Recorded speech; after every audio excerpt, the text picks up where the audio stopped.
Bismillahirrahmanirrahim. Assalamualaikum warahmatullahi wabarakatuh. Saya Alvin Yanuar, mahasiswa Universitas Pamulang, jurusan FKIP PKN, akan menjelaskan tata cara membuat Google Classroom. Berikut tata caranya. Yang pertama itu kita klik tanda tambah, kemudian join, ini bikin kang aja, lanjutkan nama, namanya PPKN kelas 7B.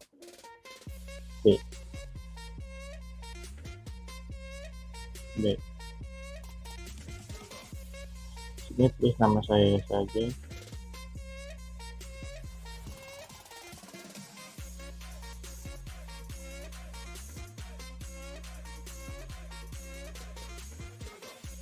Mata pelajarannya pendidikan kewarganegaraan, ruangnya 7B.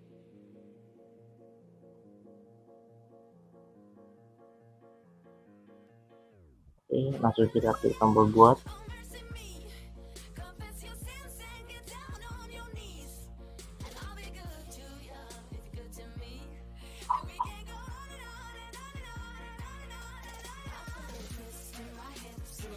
Oke, ini dia kelasnya sudah jadi. Selanjutnya itu kita mengisi tugas kelas.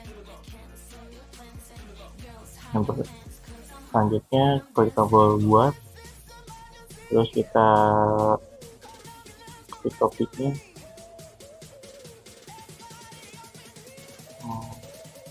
Kita ketik topik 1.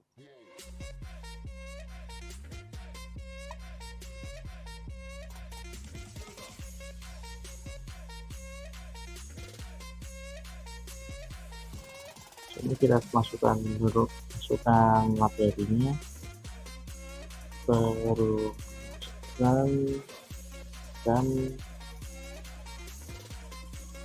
penetapan Pancasila sebagai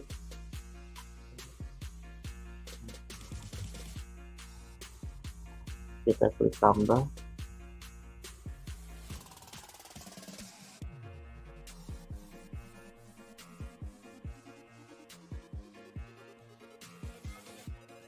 Terus kita tombol buat lagi, terus kita klik juga di sini.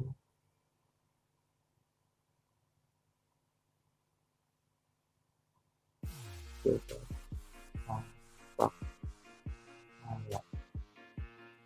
kita tambah topiknya 1.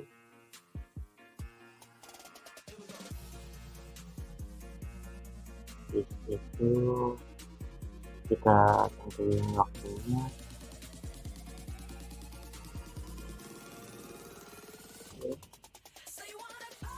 Nah, kita tugaskan.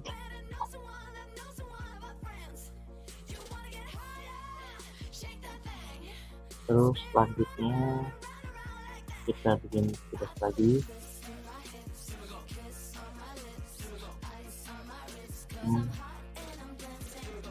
Sudah.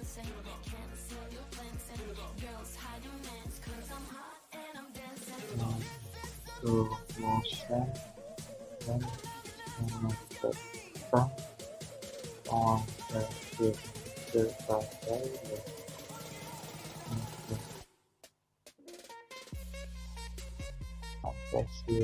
sebagai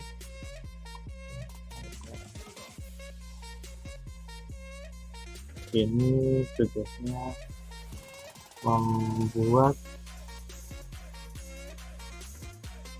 apalah tentang penetapan Pancasila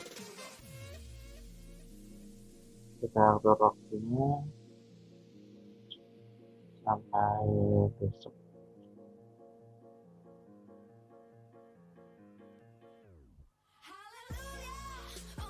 Topiknya masuk ke topik 1, terus kita tugaskan.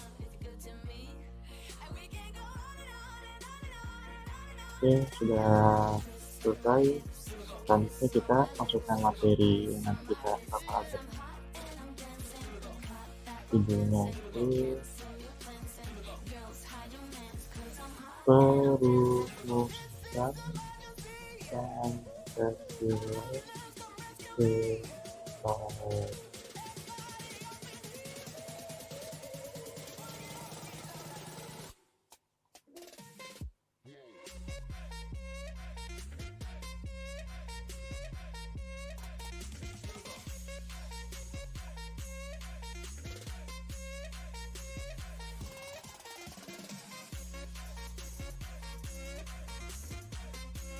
kita tambahkan filenya.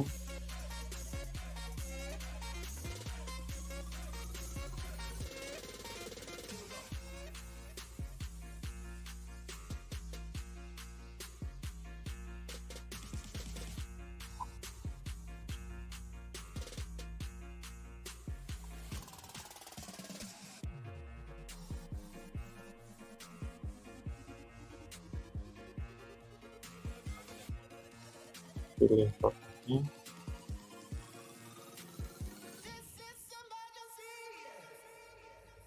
kita post.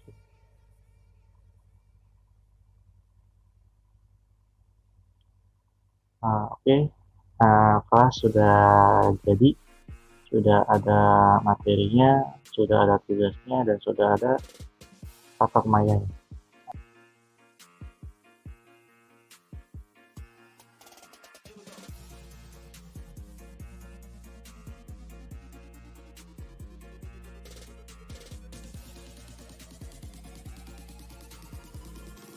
Selamat pagi anak-anak. Pagi, Pak. Pagi, Pak.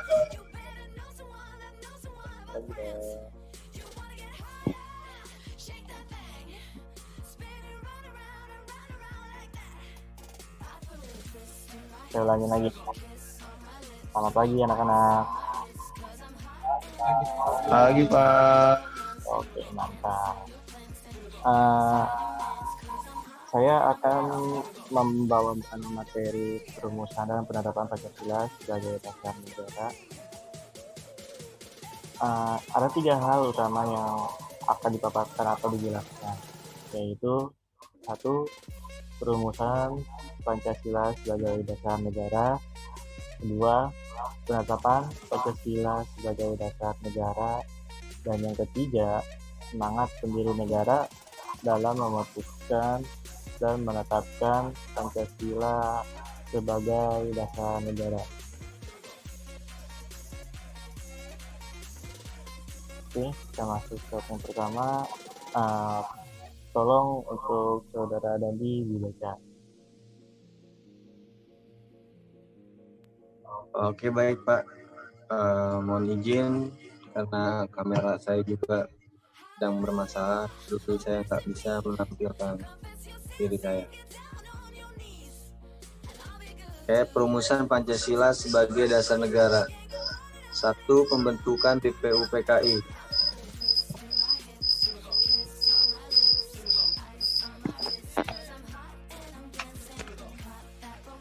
Pembentukan BPUPKI. Bangsa Indonesia mengalami sejarah yang panjang dalam melawan penjajah. Kita pernah mengalami penderitaan ketika dijajah oleh Belanda. Sejarah juga mencatat kekalahan Belanda oleh Jepang dalam Perang Asia Timur Raya, menyebutkan bangsa Indonesia dijajah oleh Jepang. Pada tahun 1945, tentara Jepang mulai mengalami kekalahan di berbagai medan pertempuran, seperti pada Perang Pasifik. Pasukan Jepang yang dikalahkan oleh Amerika.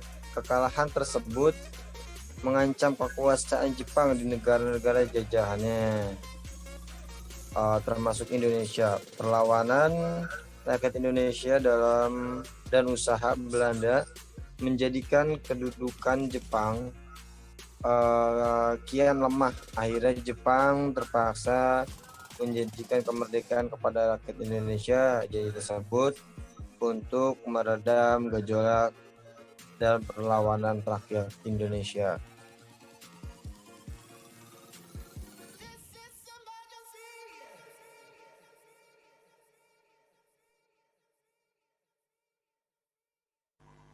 Oke, terima kasih untuk Saudara Dandi sudah menjelaskan. Sebelumnya materinya sudah saya berikan dan kalian sudah pelajari. Jadi saya ingin bertanya ke Bapak Saudara Dandi untuk saya ingin bertanya, pertanyaannya itu adalah apa BPUPKI itu singkatan? Kalau yang saya pahamin ya Pak ya, BPUPKI itu adalah kepanjangan Badan Penyelidikan Usaha Pembentukan Kemerdekaan Indonesia. Tuh. Oke, terima kasih Saudara Dandi sudah bagus dalam menjawab pertanyaan saya. Saya akan menjelaskan pada materi ini. Pembentukan BPUPKI. Bangsa Indonesia mengalami sejarah yang panjang dalam waktu lawan penjajah. Kita pernah mengalami penderitaan ketika dijajah oleh Belanda. Sejarah juga mencatat kesalahan Belanda oleh Jepang dalam Perang Asia Timur Raya menyebabkan bangsa Indonesia dijajah oleh Jepang. Jadi awalnya Jepang mulai menguasai wilayah Indonesia setelah Belanda menyerah di Kalijati, Subang, Jawa Barat pada tanggal 8 Maret 1942. Kedatangan Jepang semula disangka baik oleh bangsa Indonesia. Banyak semboyan dikumandangkan oleh Jepang, seperti Jepang Pelindung Asia, Jepang Pemimpin Asia, dan Jepang Cahaya Asia. Untuk menarik simpati bangsa kita, Penyataannya sejarah menunjukkan bahwa Jepang tidak berbeda dengan Belanda, yaitu meneruskan penjajahan atas bangsa Indonesia. Jadi Jepang itu datang ke Indonesia untuk berkedok sebagai penolong Asia untuk menarik simpati rakyat Indonesia. Tetapi ternyata dia mempunyai maksud untuk menjajah Indonesia juga seperti Jepang. Terus pada tahun 1945, tentara Jepang mulai mengalami kekalahan.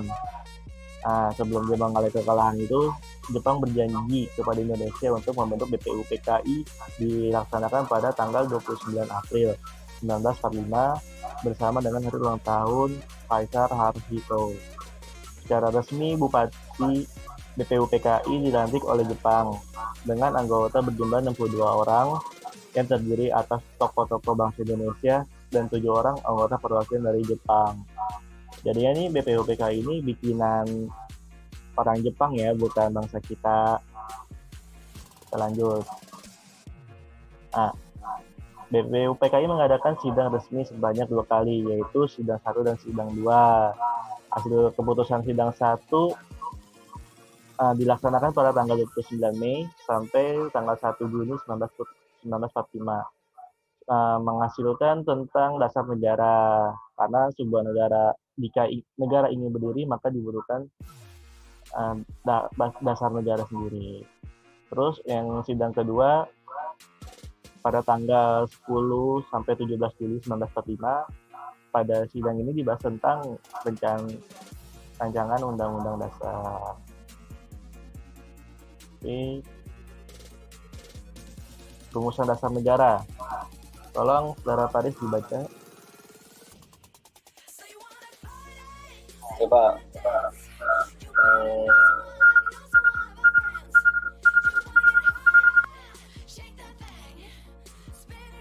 Untuk perumusan dasar negara,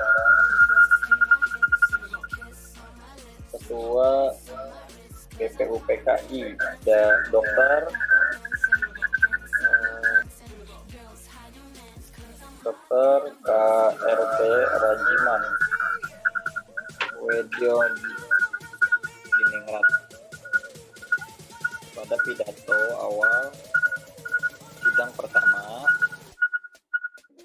Pak, lagi bunyi ini.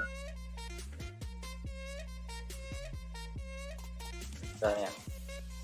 Ya Pak. Ketua BPUPKI Dr. KRT Rajiman Wedyo Diningrat pada pidato awal sidang pertama menyatakan bahwa untuk mendirikan Indonesia mereka diperlukan suatu dasar negara. Di sini yang saya pahamin Pak, untuk membangunkan sebuah negara itu memang diperlukan dasar dulu gitu. Dasar kenapa sih harus mendirikan sebuah negara? Itu dasar-dasar alasan-alasan untuk membangun negara itu ya harus mempunyai ilmu dasarnya seperti apa gitu. Untuk menjawab permintaan Ketua BPUPKI, beberapa tokoh pendiri negara mengusulkan rumusan negara. Terus usulan mengenai dasar Indonesia mereka dalam sidang pertama BPUPKI secara berurutan dikemukakan oleh Muhammad Yamin Supomo dan Presiden pertama kita Pak Insinyur Soekarno.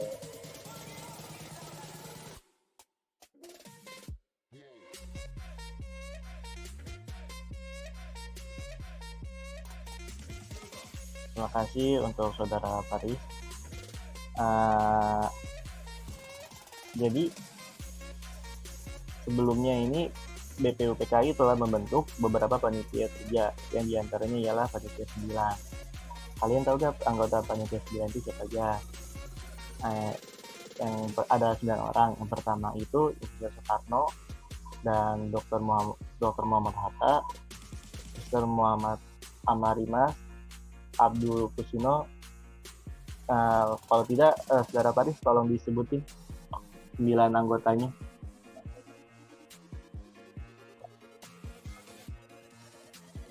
Anggotanya, bentar Pak, saya lagi nyatet di bawahnya. Ada Insinyur Soekarno yang tadi Bapak bilang, terus Muhammad Hatta, Ya. terus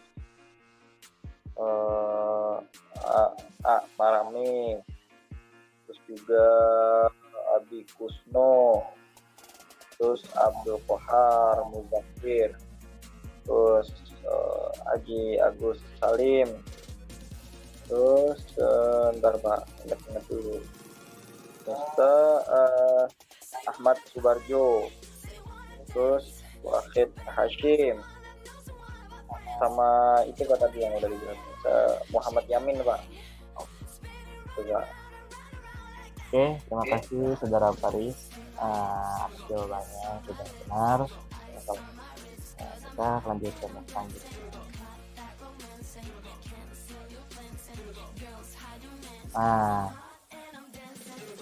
Oke.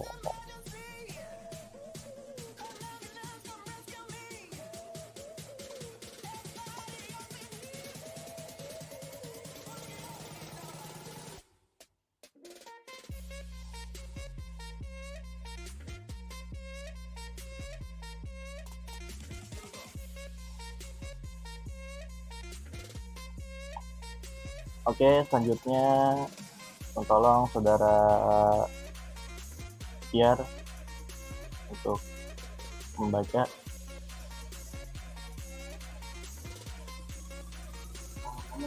Iya, Pak. Muhammad Yamin, 29 Mei 1945. Muhammad Yamin mengusulkan secara lisan 5 dasar dan negara merdeka, yaitu berikut: 1. Peri kebangsaan. 2. Peri kemanusiaan. 3. Peri ketuhanan. 4. Peri kerakyatan. 5. Kesejahteraan sosial. Kemudian, secara tertulis Muhammad Yamin menyampaikan bahwa asas dan dasar Indonesia adalah sebagai berikut: 1. Ketuhanan Maha Esa. 2. Kebangsaan Persatuan Indonesia. 3. Rasa kemanusiaan yang adil dan beradab. 4. Kerakyatan yang dipimpin oleh kebijaksanaan dalam permusyawaratan perwakilan. 5. Keadilan sosial bagi seluruh rakyat Indonesia. Lanjut lagi. Supomo 31 Mei 1945. Menurut Supomo, dasar negara Indonesia merdeka adalah sebagai berikut: 1. Persatuan. 2. Kekeluargaan. 3. Keseimbangan lahir dan batin. 4. Musyawarah. 5. Keadilan rakyat. Lanjut lagi. Insinyur Soekarno 1 Juni 1945. Rumusan dasar negara diusulkan olehnya ada beberapa hal sebagai berikut. 1. Kebangsaan Indonesia. 2. Internasionalisme atau kemanusiaan. 3. Mufakat atau demokrasi. 4. Mufakat atau demokrasi. 3 sama 4 sama, Pak. Oh iya, apa-apa. Lanjut. 5. Ketuhanan yang berkedaulatan. Oke, terima kasih Saudara Fiar. Jadi Pak.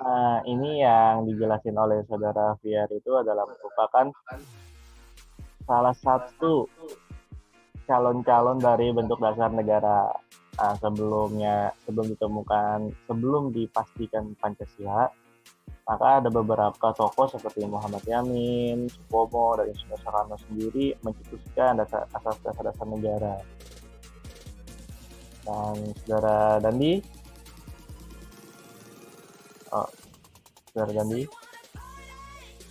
tolong dilanjutkan.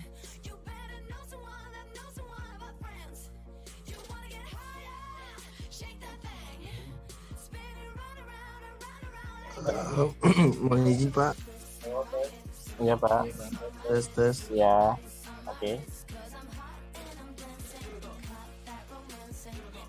Oh, masalah ya. Halo. Kalau tidak, Saudara Paris aja deh.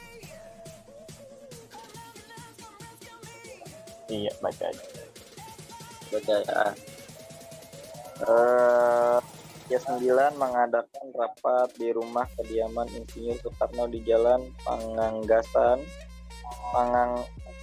Pegangsaan Timur, nomor 56, Jakarta.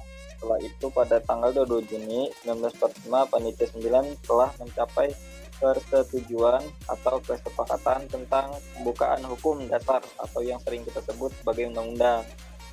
Nah, Insinyur Soekarno pembukaan hukum dasar ini diberikan nama Muqaddimah oleh Mr. Muhammad Yamin, dinamakan itu Piagam Jakarta, dan oleh Sukirman Wijasanjoyo disebut Gentleman's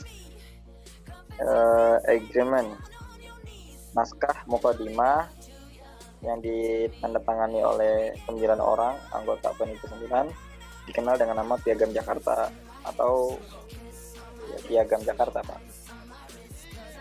Itu, Pak.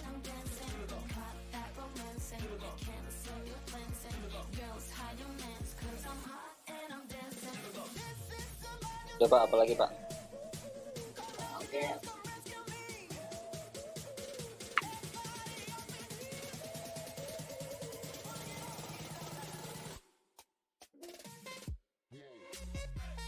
Halo, ya. Maaf, tadi ada trouble sedikit. Nah, untuk Saudara Dandi tolong dibaca atau disimpulkan dari pengertian tadi yang dibaca oleh Bapak Pak. Pengertian Piagam Jakarta.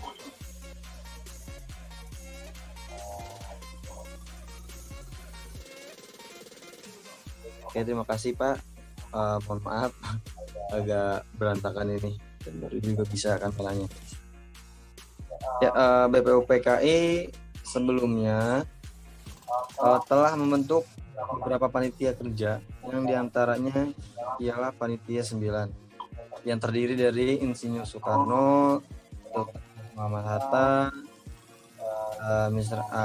Maramis, Abdul Kusno, Cukro Suyoso, Abdul Qahar Muzakir, Haji Agus Salim, Mr. Ahmad Subarjo, Kiai Haji Ahmad Fahir Hashim, dan Mr. Muhammad Yamin. Dalam hal yang keempat, naskah Piagam Jakarta tersebut terdapat rumusan dasar negara sebagai berikut. Yang pertama, ketuhanan dengan kewajiban menjalankan syariat Islam bagi pemeluk-pemeluknya. Kedua, kemanusiaan yang adil dan beradab. 3, Persatuan Indonesia. Yang keempat, kerakyatan yang dipimpin oleh hikmat di dalam permusyawaratan perwakilan. 5, keadilan sosial bagi seluruh rakyat Indonesia. Karena adanya diketahui dan untuk menghindari perpecahan, para tokoh bersepakat untuk mengubah kalimat ketuhanan dengan kewajiban menjalankan syariat Islam bagi pemeluk-pemeluknya menjadi ketuhanan yang Maha Esa. Terima kasih, Pak.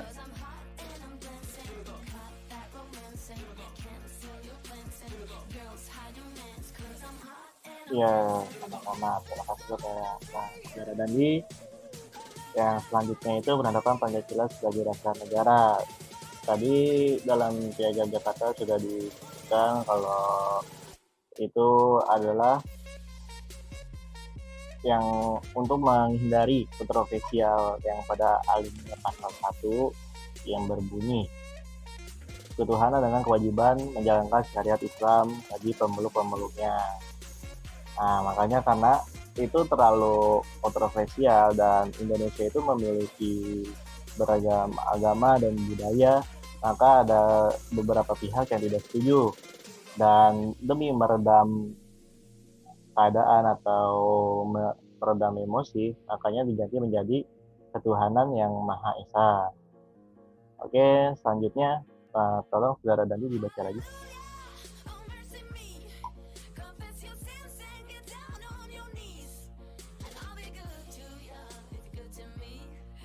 Penetapan Pancasila sebagai dasar negara.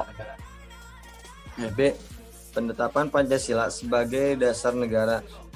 Pada tanggal 7 Agustus 1945, BPUPKI dibubarkan setelah menyelesaikan tugasnya dan digantikan dengan PPKI. Untuk membuat keperluan PPKI pada tanggal 8 Agustus 1945, 3 tokoh pendiri negara yaitu Insinyur Soekarno, Muhammad Hatta, dan Dr. KRT Rajiman Widyanidingrat berangkat menemui Jenderal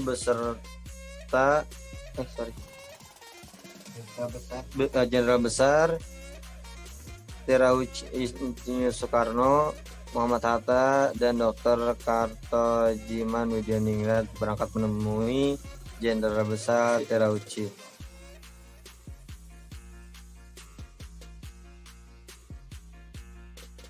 Oke, terima kasih untuk Saudara Dandi.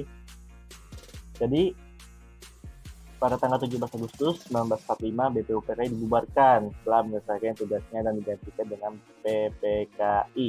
Saya ingin bertanya kepada Saudara Paris, PPKI itu singkatan dari apa?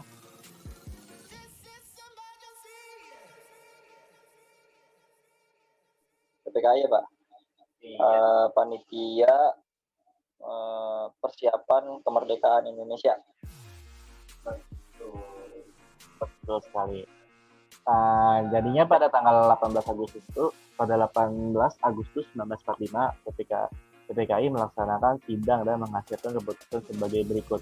1. Menetapkan Undang-Undang 1945. 2. Memilih presiden dan wakil presidennya yaitu Insinyur Soekarno dan Muhammad Hatta. 3. Membentuk Komitmen Nasional Indonesia Pusat. Next.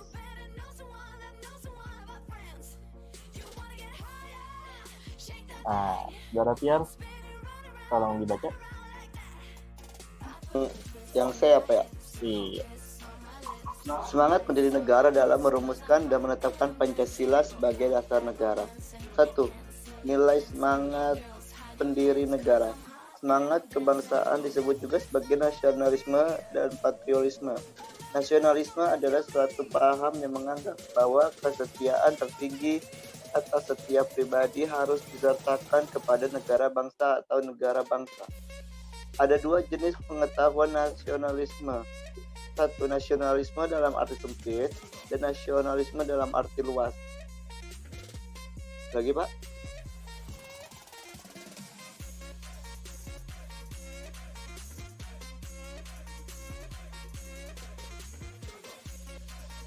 Ini jadi ada nasionalisme dalam arti sempit dan nasionalisme dalam arti luas.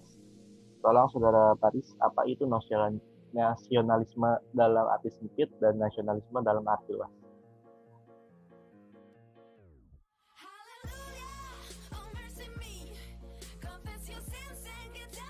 Pak, nasionalisme dalam arti sempit disebut juga dengan nasionalis negatif, karena mengandung makna bangsaan atau terhadap bangsanya itu yang sangat tinggi. Makna kebangsaannya tuh dia sangat terhadap Indonesia gitu Pak, contohnya tuh sangat tinggi dan berlebihan, terus memandang rendah terhadap bangsa lain. Terus kalau nasionalisme arti luasnya itu berarti dia positif.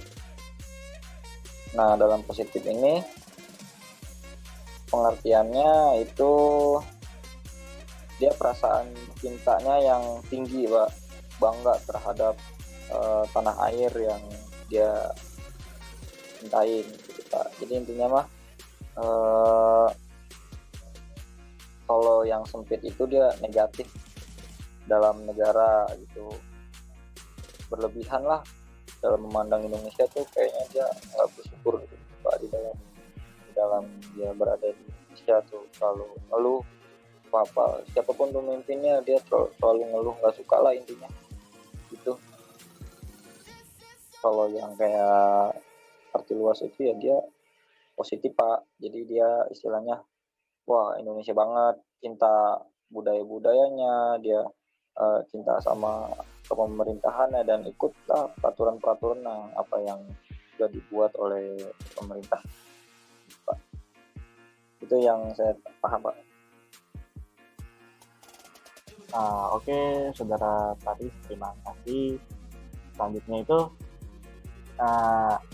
kita dikenal itu dengan jiwa semangat 45. Apa sih jiwa semangat 5? Betul.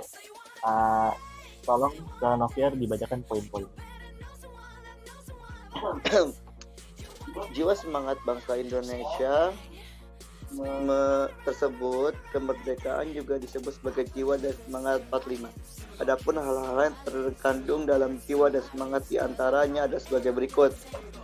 Pro patria dan primus patrialis, artinya mencintai tanah air dan dahulukan kepentingan tanah air. Jiwa solidaritas dan ketidaksekawanan dari semua lapisan masyarakat terhadap perjuangan kemerdekaan. Jiwa toleransi atau tanggung rasa antar agama, antar suku, antar golongan, dan antar bangsa. Jiwa tanpa pamrih dan bertanggung jawab. Jiwa kesatria dan kebesaran jiwa yang tidak mengandung balas dendam. Itu lagi Pak. Oke, sudah. Semuanya sudah jelas, pertanyaannya juga sudah bisa dijawab. Maka selanjutnya pelajaran ini saya akan tutup. Mohon maaf bila ada kesalahan. Wabillahi taufiq hidayah. Assalamualaikum warahmatullahi wabarakatuh. Pak, nggak bisa boleh nanya dulu Pak. Mau nanya? Iya, Pak, saya mau nanya nih Pak, BPUPKI berarti sekarang udah nggak ada ya Pak ya? Karena tuh BPUPKI itu udah kagak ada, karena sudah diganti PPKI. Oh ya, terus PPKI itu udah nggak ada juga Pak? Sudah tidak ada juga. Oh, karena udah merdeka ya Pak? Sudah merdeka. Siap. Ada lagi? Ya, makasih ya Pak ya. Yuk, sama-sama. Saya tutup ya. Iya Pak. Pak, ya. Wabillahi taufiq hidayah. Wassalamualaikum warahmatullahi wabarakatuh. Waalaikumsalam warahmatullahi wabarakatuh.